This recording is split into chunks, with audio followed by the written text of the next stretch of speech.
Thank you for the comments that people are sending in. Good to have you with us.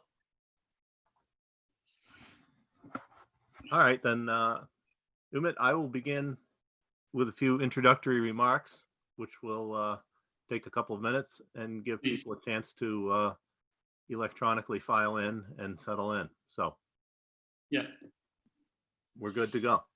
Yeah, please. So, good evening, good afternoon, good night, wherever you may be. My name is Mark Mamikonian. I'm the Director of Academic Affairs at the National Association for Armenian Studies and Research based in Belmont, Massachusetts, a short walk from where I am right now, my house. This is the second webinar that NAASR has hosted, and there will be more coming soon. And on this occasion, I want to acknowledge and thank in particular our co-organizer and co-sponsor, the Ararat Eskijian Museum of Mission Hills, California, and especially the museum's truly great director, Maggie Mangasarian Goshen, with whom it has been my privilege and NAASR's privilege to collaborate now for more than a decade on great programs, as well as our active contingent of LA area NAASR board members, Rupen Berberian, Gregory Katabjian, Jesse Matosian, and Bruce Rote, who do so much for NAASR in Southern California. Of course, this is the first time that NAASR and Ararat Eskijian have done a joint program where anyone can attend from anywhere, East Coast, West Coast, and beyond. And so one of the few positives that we can say that has come out of this pandemic, which resulted in the closure of our new headquarters building about 3 months ago, is that it has created the opportunity and really the necessity of embracing a truly global view, which has always been our hope and our vision anyway. And we're really gratified at the enthusiastic response to these programs so far, demonstrated by the high numbers of registrations and views on YouTube and the great comments we've been getting. So thank you for your interest and your support. So today we join with a West Coast Armenian organization to present a speaker who is based in Jerusalem, but is currently at this moment in Aintab, Turkey. And I greet an audience that is spread across the United States and Canada, South America, Europe, the Middle East, and Australia. I don't know where Africa and Antarctica are, but we're looking for you guys next time. About the format of this program, Dr. Kurt will give his presentation. And following that, depending on time, we will have as long a period of Q&A as the time permits. Zoom participants can submit questions in writing, as some of you already have, and I will present as many of them as time allows. Please make the questions brief and related to the topic at hand. Do not email me questions because I will not see them. The whole program will run no longer than 1 hour. It's late in Aintab, to say nothing of Australia, where maybe it's early, but we have to allow our speaker to go to bed eventually this evening. So today we'll hear about the new publication, Armenians and Kurds in the Late Ottoman Empire, co-edited by our speaker, Dr. Ümit Kurt and Ara Sarafian, and which is part of the Armenian series of the Armenian Studies Program at California State University, Fresno, and is published by the CSU Fresno University Press. Dr. Kurt will talk about the contents of the book in some detail, but if I may make a general observation, it is part of a growing body of work, most of which has been written only in the last decade or so, that takes a serious look at the Hamidian massacres of the 1890s, which had previously been woefully underrepresented in the scholarship, at the complex relations between Armenians and Kurds in this period, and at the development and policies of Armenian political/revolutionary organizations in this period, among other topics. As such, this work is really most welcome and important. Dr. Ümit Kurt is currently a research fellow at the Polonsky Academy in the Van Leer Jerusalem Institute and teaches at the Department of Middle Eastern and African History at the University of Tel Aviv. He is a historian of the late Ottoman Empire, with a particular focus on the transformations of imperial structures and their role in constituting the Republican regime, as well as the economics of the Armenian genocide. He received his doctorate in the Department of History at Clark University in Worcester, Mass. He is the author of the Turkish language books, The Great Hopeless Turkish Race and Antep 1915, Genocide and Perpetrators. He's the co-author with Taner Akjam of The Spirit of the Laws, The Plunder of Wealth in the Armenian Genocide, and he's the translator of The Heroic Battle of Aintab. He also has a book forthcoming next year from Harvard University Press, about which perhaps he will be kind enough to say a few words at the end of his presentation today. And finally, on a personal note, it's great to have Umit with us, albeit remotely. During his time at Clark as a graduate student, and then when he was at Harvard as a visiting postdoc, he spent many days with us at the old NAASR building, mostly in the library, where he spent days, long days, writing and reading and researching and eating bagels. It's been a source of great gratification to watch him evolve and grow as a scholar, and to be able to provide some support for that growth in the form of research grants issued by NAASR and the Knights of Vartan Fund for Armenian Studies. We're proud of and congratulate him on his many accomplishments so far and the many that lie ahead. So please welcome our friend, Dr. Ümit Kurt.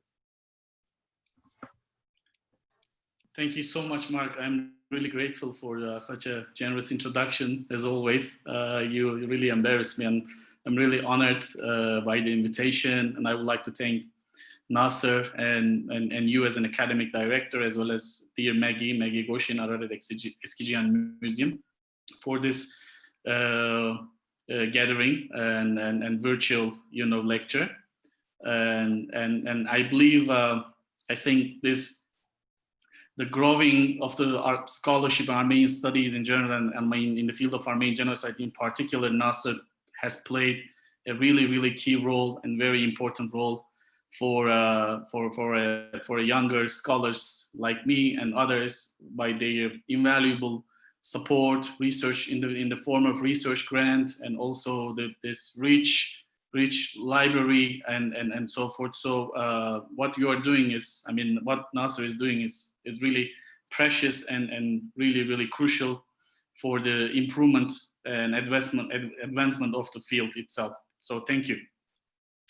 And I will also like to thank Barlow Dermagerdician and Fresno State University Armenian Studies Program, the director of the program, and also Ara Sarafian, who is another editor, the co-editor of this volume, and also our authors, contributors for this collective work.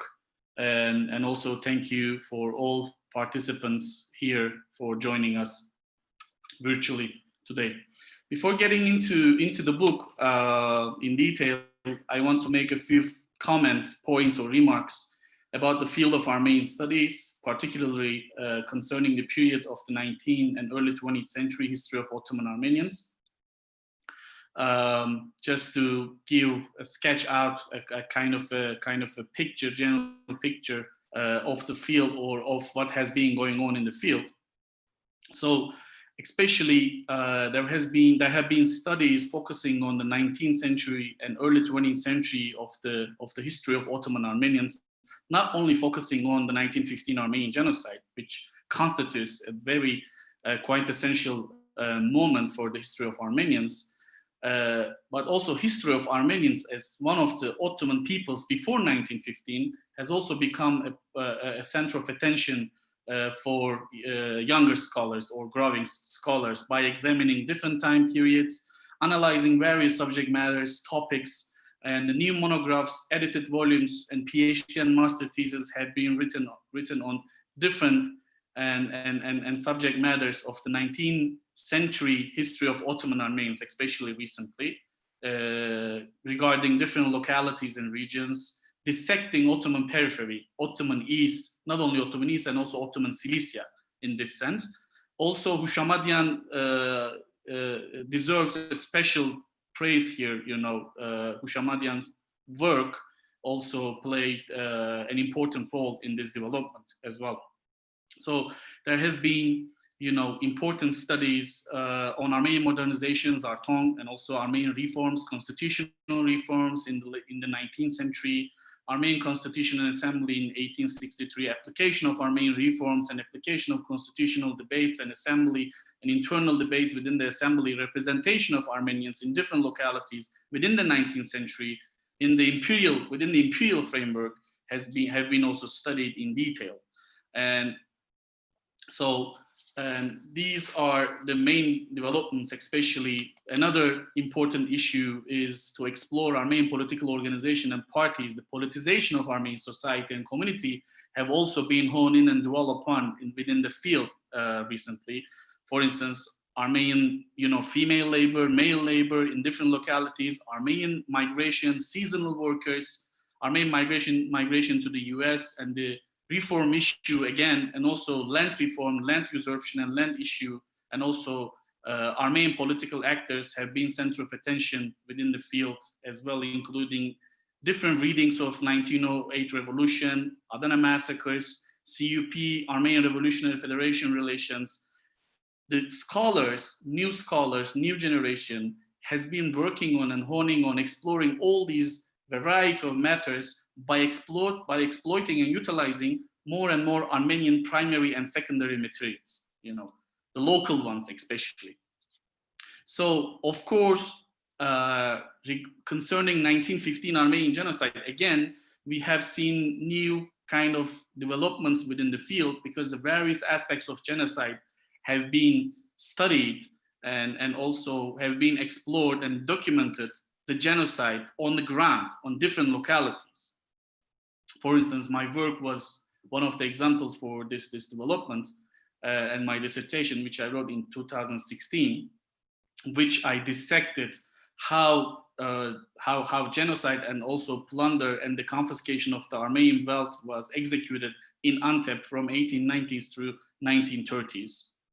So also there have been more local studies on conversion, mass violence, again in different localities in the Ottomans and Ottomans Lygia, property issue, Armenian political actors, again, orphans and orphanages, Armenian resistance during the genocide and aftermath, and the post-1915 period also, perpetrators, testimonies of victims, the issue of rescues, these manifold subject matters, these manifold issues now have been center of research and object of inquiry in the field.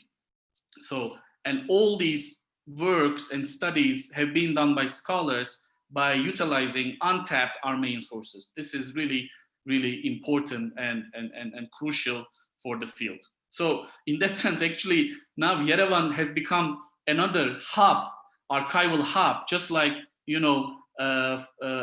British National Archives, just like French archives in Paris, and also in Nantes, the archives of the Defense of Ministry of France, and so forth, in the last decade, for sure. So, having said that, now we can talk about the content of our collective work, which is a part of this, development, the development in the field, the development of the field. This is another example, and this is another contribution which we would argue actually to the existing field of Armenian studies. So the main axis, the crux of this book, this collective work, is actually to explore important matters like Hamidian massacres, like Armenian political organizations, Armenian revolutionary movements, and the application of Hamidian massacres, the execution of Hamidian massacres in different localities, by taking into account multiplicity of the actors, multiplicity of the Ottoman spaces, also, and making the Armenian people as historical actors and agencies of all these processes, So, and also, different actors having, with having various diverse agendas, politics, political and economic, social differences. What we are trying to bring actually to the field is multidimensional approach by exploring multifaceted set of events in the Ottomans Lygia, Kurdistan, or Ottoman East Western Armenia, and so on and so forth. In doing so, we always take into account the context of the Ottoman Empire, the imperial context we are talking about. All these set of events have been taking place within this imperial framework, imperial demand space. So I'm trying to, okay. So let's start with the chapters one by one. I will try to make quick explanations regarding the chapters. The first chapter within the book is written by Owen Miller. So Owen's chapter basically argues that the historical roots of the Hamidian massacres, Hamidian violence, can be usefully traced back 5 decades to the mid-19th century. While such an exercise, of course, raises daunting methodological and philosophical questions, it contributes historical context to understanding the variety of violence that erupted throughout the Ottoman Empire in the fall of 1895. So Owen Miller essentially suggested a prevailing focus on what Ferdinand Braudel called the courte durée, the short time measure of individuals' everyday life, our religions, our understanding and awareness, has obscured the importance of demographic, economic, and political conjunctures. While this article places the history of the mass violence of 1895 in the long durée, it restricts its geographical frame to Ottoman Cilicia. So Ottoman Cilicia, as you see, is basically composing of, you know, Aintab, Zeytun, Marash, Hajin, and these are the basically Sis, of course, the Cilician lowland in the Ottoman Empire. So Owen basically demonstrates how earlier processes precipitated the violence of 1895 in the mountains of Ottoman Cilicia. So he basically tries to dissect the antecedents or the footsteps of the 1895 massacres within a specific region, Ottoman Cilicia, southeastern part of Anatolia, let's say. So these included efforts by the Ottoman state to violently conquer and colonize mountain spaces, and these are all centralized policies of the Ottoman Empire at the time, immediately after the out of the Tanzimat and Islahat reform movements. So the transformation in the land tenure that facilitated socioeconomic divergence, the intrusion of missionaries and revolutionaries, and omnipresent threat of the great power intervention. So Owen Miller's article basically covers all these developments which has been taking place within the Ottoman Empire in 19th century. So he basically substantiates this development in a specific place. So he argues that the 19th century settlement of Muslim refugees and immigrants, especially after the Crimean War in 1853 through 1856, in the region, I mean the Zeytun, basically, had an adverse impact on the predominantly Armenian region of Zeytun. So the ensuing tensions, especially over access to agricultural land, that caused the rise in intercommunal animosities. So his earliest marker in this process was the 1862 clash between Zeytun Sis and the governor of Marash. So such factors simmered and eventually factored into the wider organized massacres, especially after the rise of the Armenian political parties in 1890s and the appearance of our American missionaries and foreign powers in the region. So the demographic, of course, there was a demographic transformation of the Cilicia, which was brought by the centralization efforts, as I have mentioned, of the Ottoman state, which culminated in many unintended consequences. One of the many inadvertent effects of the Ottoman settlement of refugees and nomads was the 1862 conflict in the mountains between the Zeytun Sis and the local governors of Marash. So actually the conflict became a powerful symbol. Armenian nationalists, you know, if there is one, so then and now elevated it to the status of a war for independence. And for the Constantinople government, it was increasingly apprehended as a fifth column. So this kind of discourse, as you see, this discursive rhetoric was actually vivid even in this time before 1915, before 1895 massacres.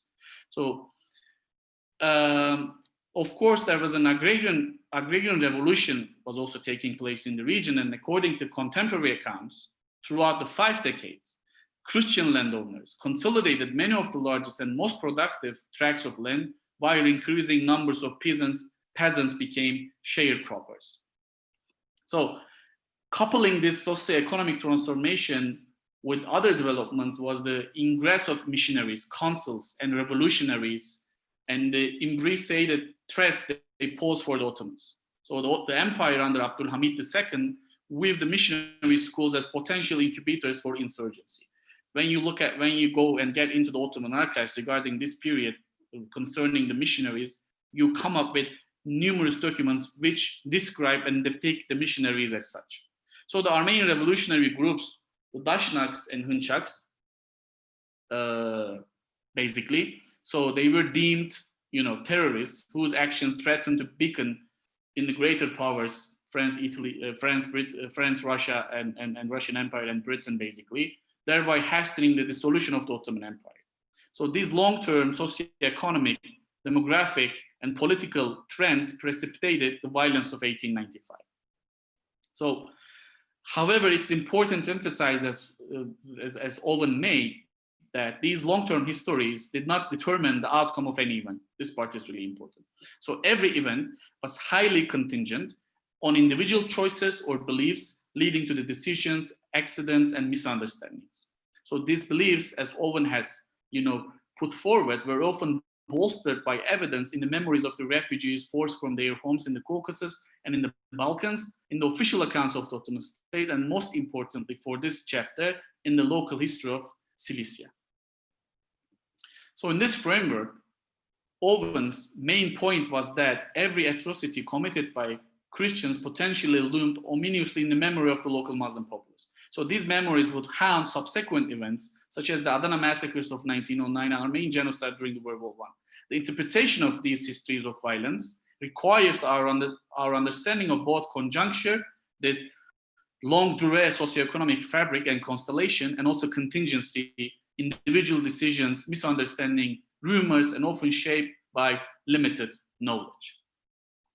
So now I would like to jump to my own chapter, my own contribution. The geographical scope is Cilicia, Ottoman Antep. So, and as you know, the eastern provinces of the Ottoman Empire, the Western Armenia, or Ottoman East, basically, it became the climatic scene for scores of massacres that struck Armenians between 1894 and 1896. Actually, it can be extended to 1897. And these massacres initially erupted in the urban centers of 6 provinces, and which contain the majority of Ottoman Armenians. So the slaughter then proliferated to not only rural districts, but also the western provinces and Cilicia. So the violence claimed the lives of hundreds of thousands under the rule of Abdülhamid II. Tens of thousands converted to Islam to elude death, and thousands more fled to the Russian Empire.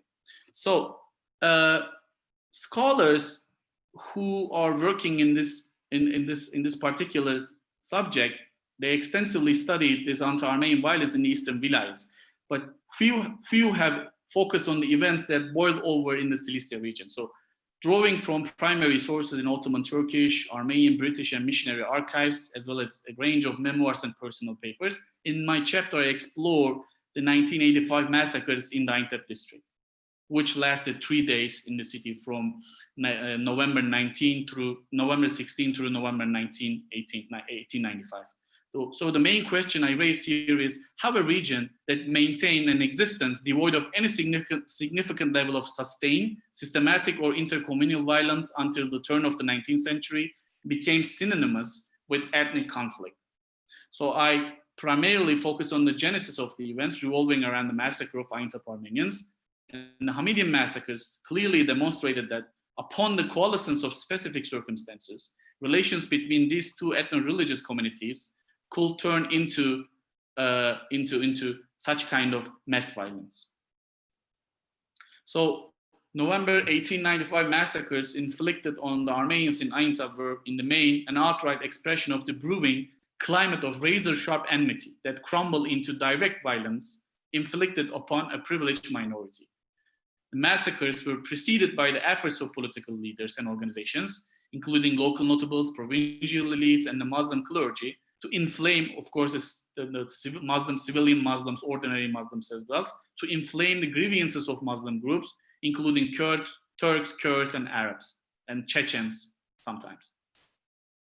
So these groups pointedly provoked the majority group with a profound sense of collective frustration into viewing the Armenians as the fundamental cause of their straitened conditions, social and political and economic backwardness.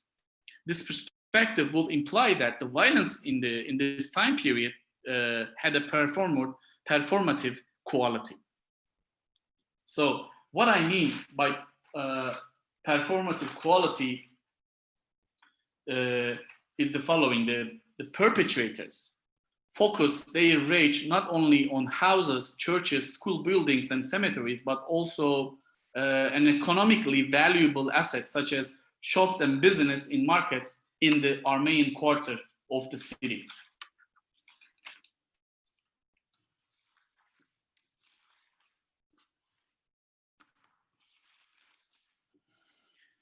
So now I would like to jump to the Emrecan Dağlıoğlu's chapter and another actually original work and original contribution to this collective work actually. So Emre basically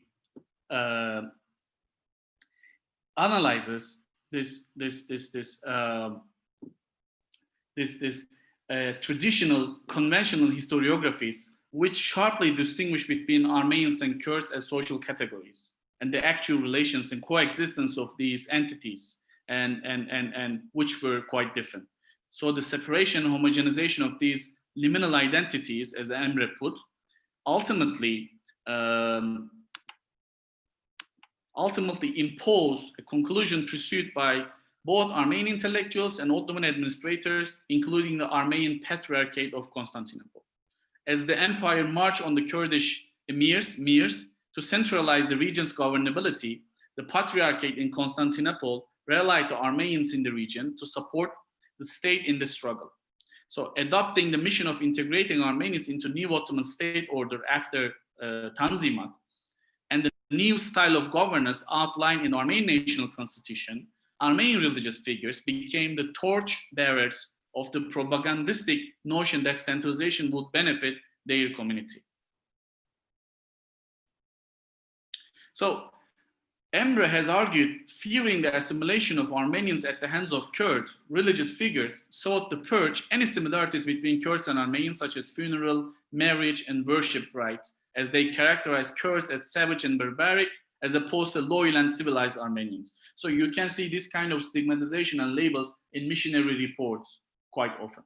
So the central government's burgeoning desire to interfere in provincial daily life through the Patriarchate and its efforts to bring about a new Armenian identity spawned a regional backlash, provoking a crisis between the Patriarchate and its provincial bodies and deepening rifts within the church hierarchy. So at the center of this resistance lay the last Catholicos of Akhtamar, Khaçadur II, Sharoyan, who was aware of the complex social dynamics of the region and devised political strategies accordingly. So in his chapter, Emrecan discusses these issues by briefly analyzing this power struggle through the fascinating story of Khaçadur's life, and then presenting a very unique and unpublished report to date. Khaçadur II wrote it concerning the anti-Armenian violence in 1895, events that precipitated the de facto dissolution of the Akhtamar Catholicate. Finally, he explores the demise of the Catholicos within the context of the violence that proliferated in the late 19th and early 20th century. So Emre gives a great details regarding this report, which actually blatantly draws and actually examines the 1895 massacres in a particular region. So in this report, Khaçadur stated, the report aimed to contribute to a complete and detailed list of martyrs who sacrificed their lives and to lay bare in the intensity and extent of the cruelty. The audience Khachadur's address here included the great European powers and his religious peers, imploring their protection by soliciting their mercy on his people. So Khachadur thus emphasized the unprecedented nature of this massacre as an attack against Christianity itself. So according to report, Emrecan explores, the massacres had claimed the lives of 1,360 Armenians as of December 1895. Conversion to Islam accelerated in the regions, the report detailed. So Khachadur mentioned that 58 Armenian households had converted to Islam and noted the high rate of conversion among the Armenian population in the towns of Mamdang and Shatak in the province of Van.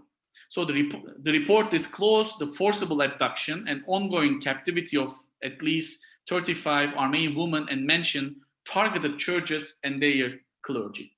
So Khachadur also featured in his report the perpetrators of this expensive and disturbing savagery, including the names of tribal chieftains, Kurdish beys, aghas, and sheikhs, as well as villagers. So, for example, Kurdish bey Shakir perpetrate crimes in both Shatak and Hayotsor, and local dignitaries Mehmet Bey and Teyfur Bey, who were among those responsible for the massacres.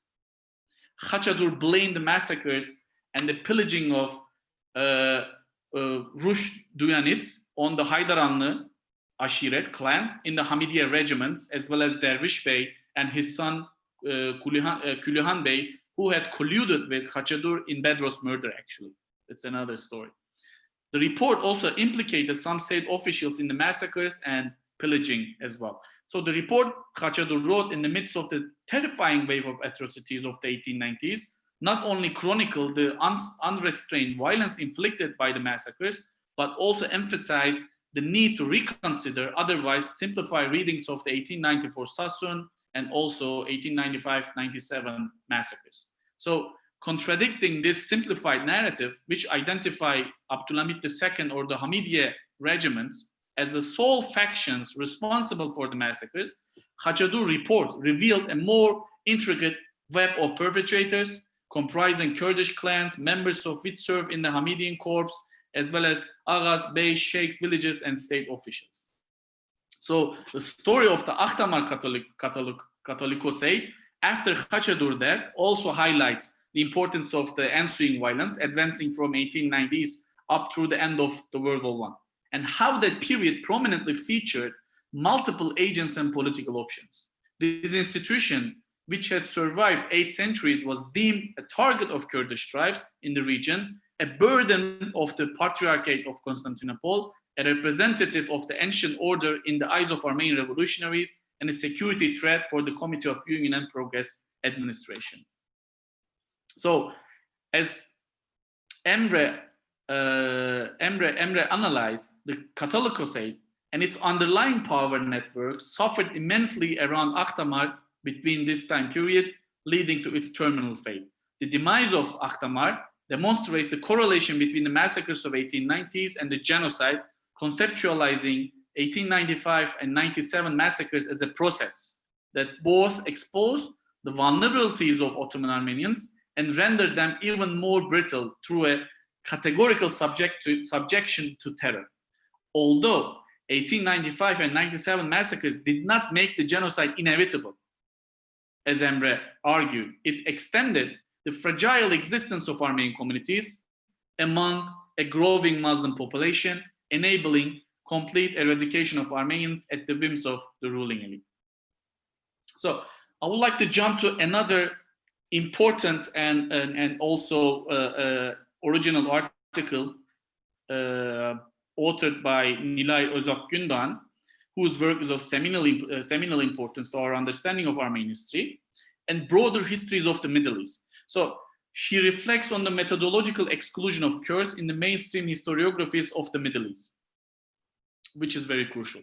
So she argues that more attention to the Kurdish peripheries of the Ottoman Empire, especially Kurdish principalities that ruled vast tracts of the vast swath of the Ottoman Empire well into 19th century, which would have changed much more of our understanding of Ottoman historiography.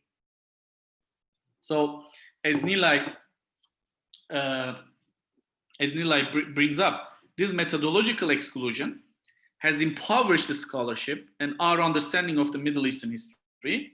Undoubtedly, her critical observations apply to our understanding of Ottoman Armenian history, where Kurds who live alongside Armenians over huge areas, which remain little understood, and invariably appear in menacing terms as mercenaries, marauders, and murderers. So, Nilay basically says writing Kurdish history remains a gravely marginalized scholarly domain, despite the contemporary revival of Kurdish studies. So within this budding re-immigration endures the issues and themes surrounding nationalism and national identity as the largest majority, considering the ongoing denial of a Kurdish ethnic identity, lack of political recognition, and widespread restriction on Kurdish linguistic and cultural expression in the contemporary Middle East, it's hardly surprising that questions of nationalism dominate the scholarly writings on Kurds, according to Nilay. The scarcity of history from below perspectives, or more broadly, social history perspectives, warrants consideration within this context. So her paper in this regard endeavors to present an agenda for social history in Kurdish historical studies. So one ongoing problem, as Nilay draws our attention in Kurdish history writing, is the scarcity of the dearth of original research on economic structures in Ottoman Kurdistan. So former writings on the nature and the origins of Kurdish nationalism pointed out the significance of having a solid grasp of socioeconomic basis of the power of Kurdish elites. So the problem, however, endured into recent revisionist studies and concerns Kurdish history writing beyond the questions of nationalism.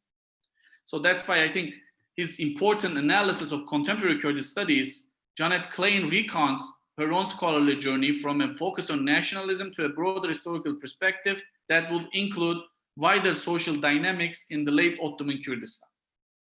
Evidently, according to Nilay, Klein's aforementioned monograph on the Hamidian light cavalry is the product of this intellectual transformation. So she focused on changing land structures and property relations in her analysis of ethno-religious conflicts. However, her work represents the exception in the field. So according to Nilay, we still need systematic research on various aspects of economic structures in Ottoman Kurdistan through the use of archival sources, which is really, which creates a lacuna in the field in this sense. So mainstream historical and political discourses have largely depicted Kurdish society as feudal, a shortcut to understanding the contemporary Kurdish question, as she says. So however, solid empirical research has barely analyzed the economic structures in rural sectors, land ownership patterns, and their transformation into the modern era, modification and surplus extraction, and changes in social relation as a result of these factors. These are the basic and primary points Nilay Gündoğan is drawing our attention in her important chapter. So in a similar way, Kurdish history largely operates within a desert of demographic research. Recently opened catalogs in the Ottoman archives in Istanbul, as Nilay argues, mainly modern Ottoman census register in the 19th century, can provide systematic information about the population of any given area in Kurdistan. A prevailing elite-centered disposition also constitutes another problematic area in Kurdish historical writings, which Nilay emphasizes. So historical accounts have largely excluded the ordinary sectors of Kurdish society in both the cities and the countryside. So noble families, tribal chiefs, religious sheikhs, and nationalist leaders feature as the main actors in Kurdish historical writings, Kurdish historiography, let's say, while the productive sectors of Kurdish society, such as peasants, sharecroppers, tribesmen and women, workers and soldiers, as Nilay said, have been mostly forgotten. So, last but not least, I would like to talk about in detail regarding Varak's Ketsamanyan article. So his chapter, first and foremost, is an important critique of the historiography defining the Armenian revolutionary movement in the late Ottoman period. So Varak argues that the scope of this historiography is largely based on top-down accounts of political parties and their leaders, with little consideration of the actual motivations of their rank and file members. So he points out that very often local party members and revolutionaries had their own personal and regional agendas, and such factors determine their behavior and the final outcome of actual events. So Ketsamanian concludes by suggesting a critical reading of existing historiographies and better use of sources in the future research.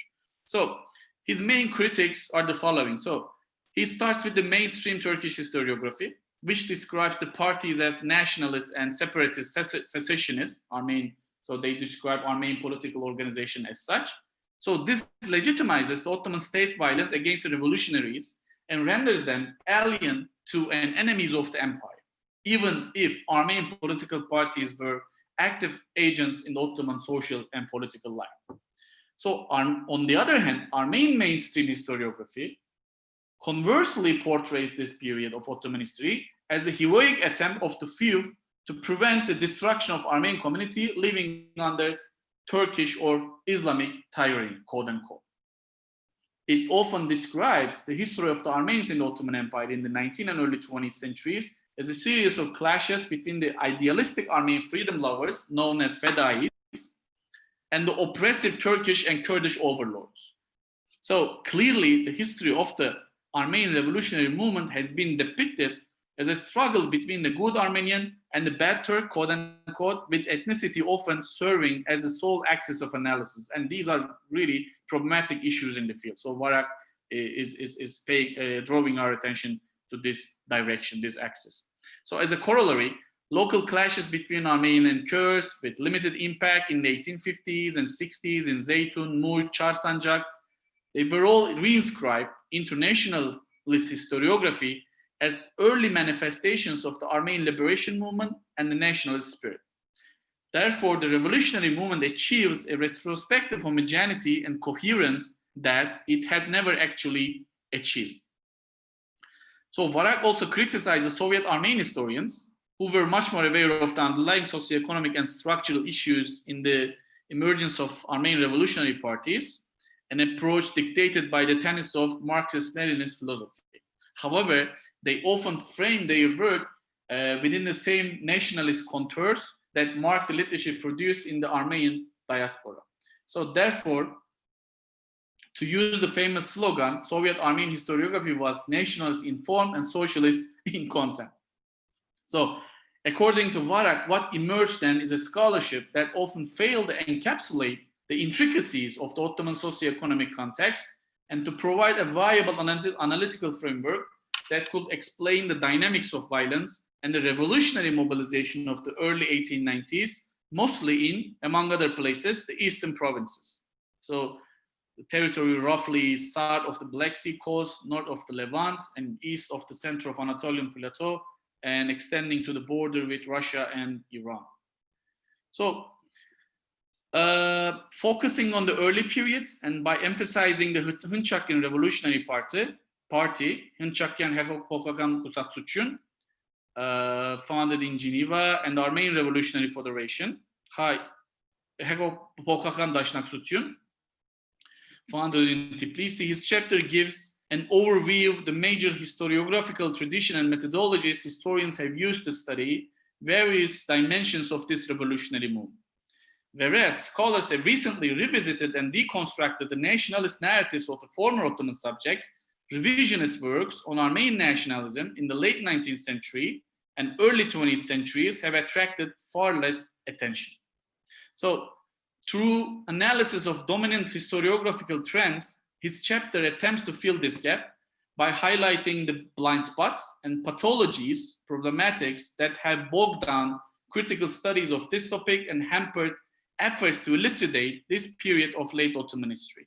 So the purpose of such a work, his work, is to suggest future perspectives for constructive research and to reconceptualize the basic premises underlying historical synchronity by tackling the origins of methodological flows. So these are basically the chapters and also the issues that those chapters in question have covered in the book. So I'll stop here and I'll be delighted to respond to your questions. Umit, thank you so much. I should emphasize, of course, that we encourage people to check out the book itself, even though you've given a very good detailed overview of the book. And you can buy it through the NAASR online bookstore, as well as through other outlets that I choose not to name, but which are certainly also available there. So, Umit, one question that comes in here is, and I guess this relates to the last part that you discussed. What really do we mean when we talk about, or when someone talks about mainstream Armenian or mainstream Turkish historiography? Do you have a sense of that, and can you contextualize My that? sense, Not to put words in someone else's mouth. Yes, my sense as an editor and also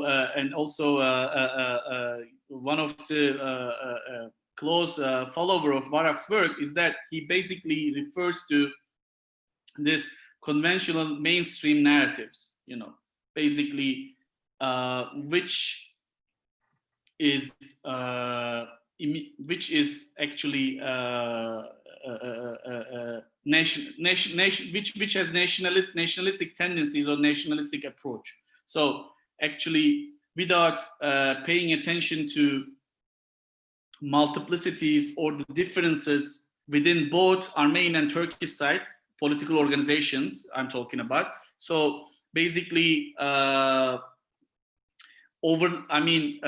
generalizing the Armenian political parties and the Turkish counterpart within the same box and describing them the same concepts, the same independent and dependent variables. So, and this creates the conventional mainstream historiography within the Armenian side and also in the Turkish side. So it's like, Turkish official historiography, his approach towards 1915, and the Armenian historiography towards 1915. It's like the same kind of approach. So basically, he refers to this, nationalistically tended mainstream historiography and historical works, which oversights the intricacies within these organizations, within these entities, I would say. Umit, in Owen Miller's chapter, which was the first one you discussed, in his research and in the article, does he cite material from the Ottoman archives? Did the empire provide in their records any kind of evidence to support their contention that Armenian political parties were, quote, terrorists, unquote, or that missionaries were agents of the great powers and working to undermine the empire? Or are these just simply blanket assertions that are made?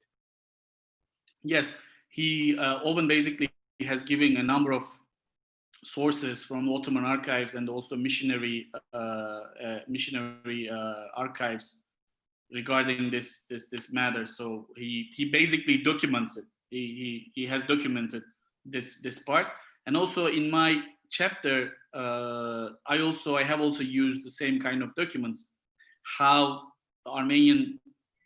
the missionary schools, hospitals, all missionary institutions and missionary presence was depicted by the Ottoman Empire as, the sole responsible entity for insurgency, revolt, and so on and so forth. So they basically used their own, concept, their own notion to describe what was happening on the ground.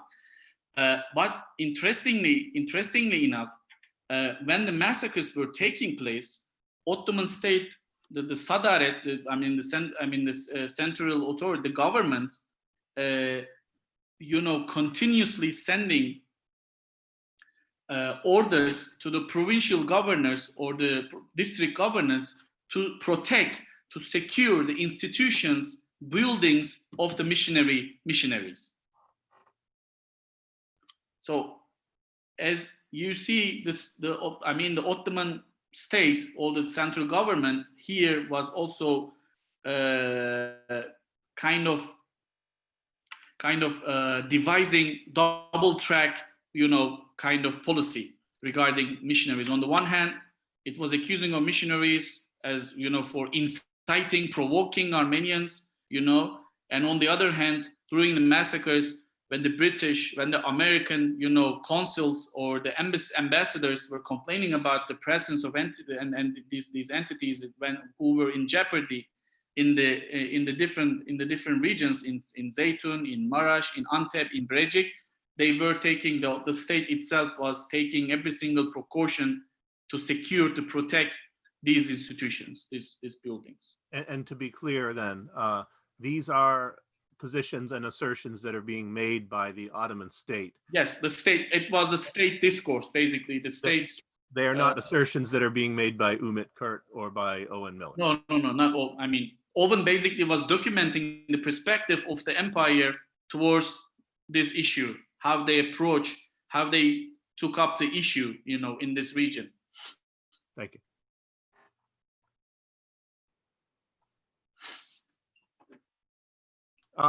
One of the questions asks about the extent to which the Ottoman Empire, by which I would understand to mean the authorities in Constantinople, were aware of what was going on in Kurdistan or Western Armenia or what have you. Were the Kurds acting on their own initiative in acting violently against the Armenian population during this period? Or to what extent can we talk about this being a centrally controlled violent action?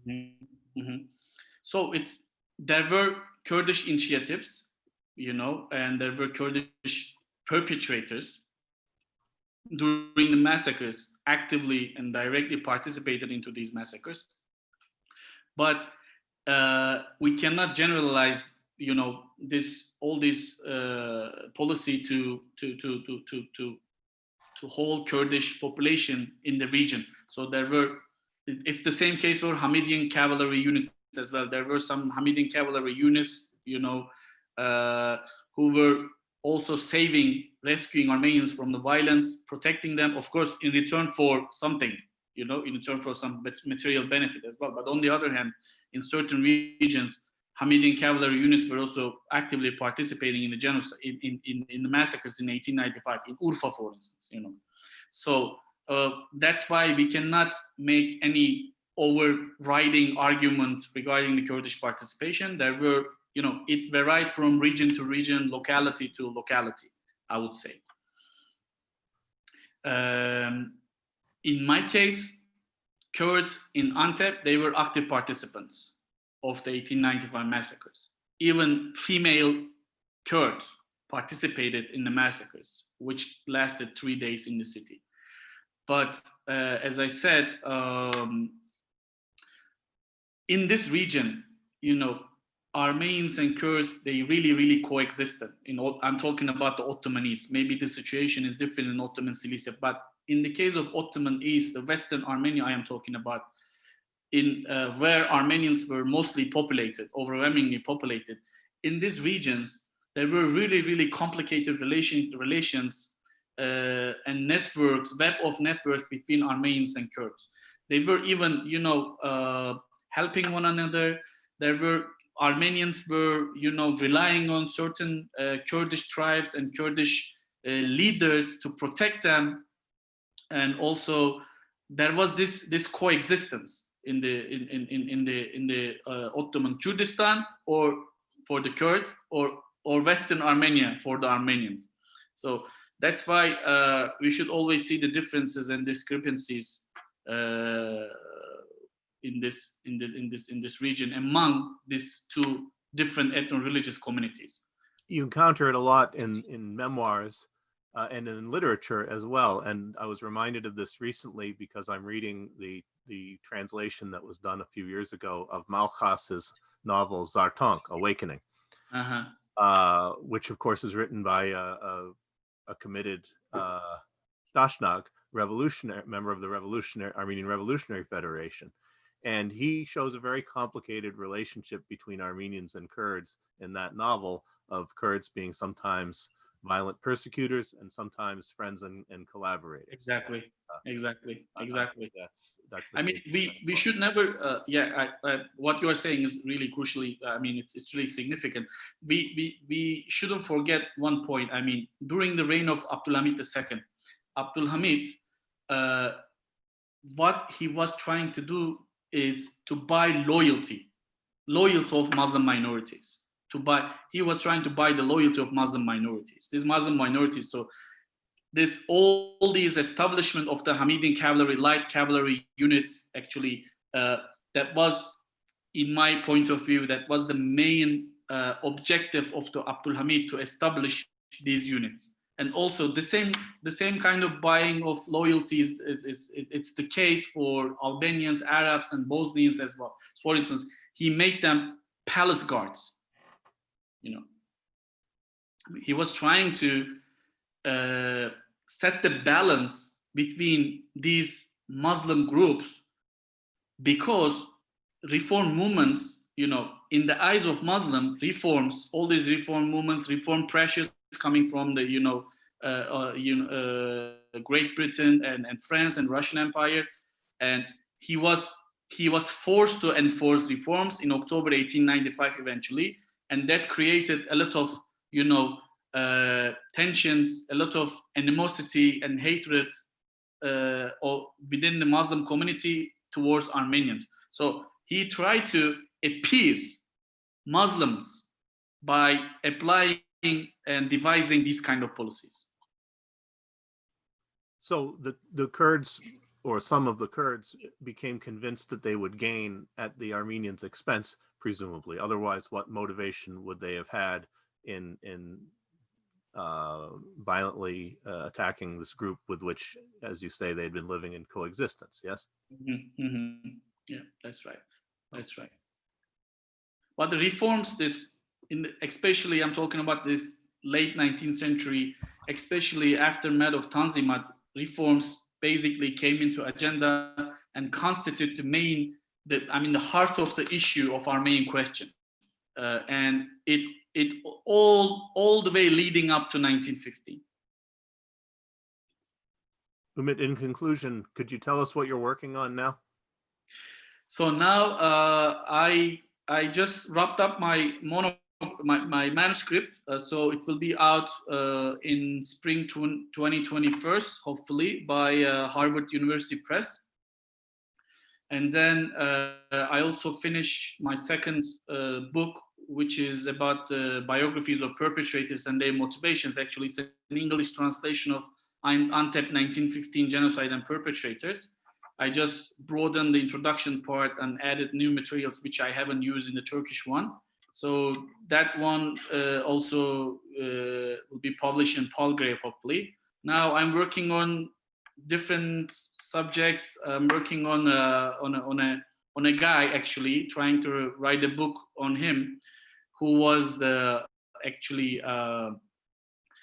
police director of the second division within the Ministry of Interior, who carried out 24th of April 1915 arrest, Mustafa Reşat Mimaroğlu, and he was the guy who went to do each and every door of Armenian intellectuals, lawyers, and deputies, and read out arrest, warrant to their face.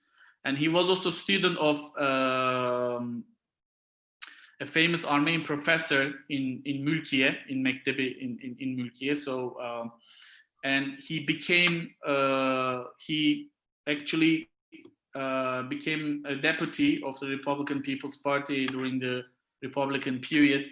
So I am trying to write a book about this guy, his activities during the 1915 and post 1915 period, and during the Republican era.